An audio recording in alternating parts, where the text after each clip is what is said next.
আজকের রেসিপিতে ইনস্ট্যান্ট ইডলি বানানোর রেসিপিটা শেয়ার করছি। হাতে যদি 10 মিনিট সময় থাকে সকাল বা বিকেলের নাস্তার জন্য এই ইডলিটা বানাতে পারবেন। চালের গুঁড়া ছাড়াই ইডলিটা বানানো যায়, আর সেই সাথে ইডলির স্ট্যান্ডেরও প্রয়োজন নেই। খুবই সিম্পলভাবে শেয়ার করেছি, যে কেউ বানাতে পারবেন। আশা করছি আজকের ইডলির রেসিপি ভালো লাগবে সবার কাছে। এই ইডলিটা বানিয়ে গরম গরম চাটনির সাথে পরিবেশন করলে খেতে খুব ভালো লাগে।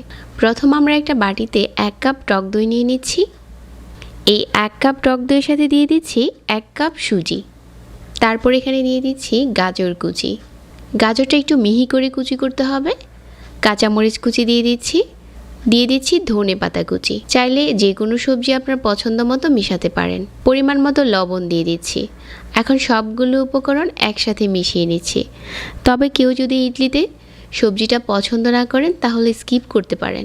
সবগুলো উপকরণ যখন মিশানো হয়ে যাবে তারপর রেস্টে দিয়ে দিতে হবে 5 মিনিটের জন্য। 5 মিনিটের বেশি সময় লাগবে না সুজিটা ফুলতে। তো 5 মিনিট হয়ে গেছে। এখন ঢাকনাটাকে সরিয়ে রেখে দিচ্ছি একটা সাইডে। আর সুজির এই মিশ্রণটা কিন্তু এখন অনেকটাই ঘন হয়ে গেছে। তারপর আমরা এখানে 1/4 চা চামচ দিয়ে দেব খাবার সোডা। কারো হাতের কাছে যদি খাবার সোডাটা না থাকে 1/2 চা চামচ বেকিং পাউডারও দিয়ে দিতে পারেন। তারপর এখানে 2 টেবিল চামচ পানি দিয়ে দিচ্ছি এই মিশ্রণটাকে আর কিছুটা পাতলা করার জন্য। এটা অনেক ঘন ছিল, তো আবারও নেড়েচেড়ে মিশিয়ে নিচ্ছি খুব ভালো করে। তো ইডলি তৈরি করার জন্য আমাদের এই মিশ্রণটা এখন একদম রেডি। আর আজকের ইডলিটা তৈরি করার জন্য নিয়েছি এরকম ছোট ছোট স্টিলের বাটি। আপনার হাতের কাছে যে কোনো বাটি দিয়েই তৈরি করতে পারবেন, তবে অবশ্যই স্টিল টাইপের বাটি নিতে চেষ্টা করবেন। তারপর তেল ব্রাশ করে নিচ্ছি আর এই মিশ্রণগুলো বাটিতে দিয়ে দিচ্ছি। সবগুলো বাটিতে যখন দেওয়া হয়ে যাবে তারপর চুলাতে আমি পর্যাপ্ত পরিমাণের পানি ফুটিয়ে নিয়েছি আর একটা স্ট্যান্ড বসিয়ে দিয়েছি।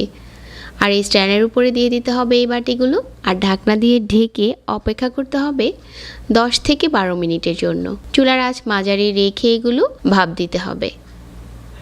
তো আমার এখানে ইডলিটা খুব সুন্দর করে হয়ে গেছে, আর উপরে দেখা যাচ্ছে যে অনেকটাই ফাটা ফাটা হয়েছে। তার মানে ইডলিটা খুব ভালোভাবে ভিতর থেকেই কুক হয়ে গেছে। এখন চুলাটাকে বন্ধ করে নিচ্ছি আর একটা সাইড থেকে ঘুরিয়ে ঘুরিয়ে ইডলিটাকে বাটি থেকে ছাড়িয়ে নিতে হবে।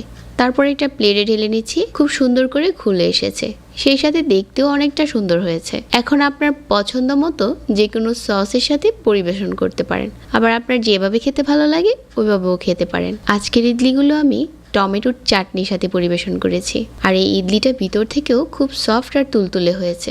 সহজ একটা রেসিপি শেয়ার করেছি। আশা করছি আমার আজকের রেসিপি প্রতিদিনের মতো ভালো লেগেছে। সবাইকে অনেক অনেক ধন্যবাদ জানাচ্ছি।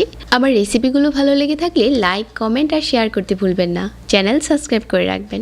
সবাই অনেক ভালো থাকবেন। আজকে এখানেই বিদায় নিচ্ছি। আল্লাহ হাফিজ।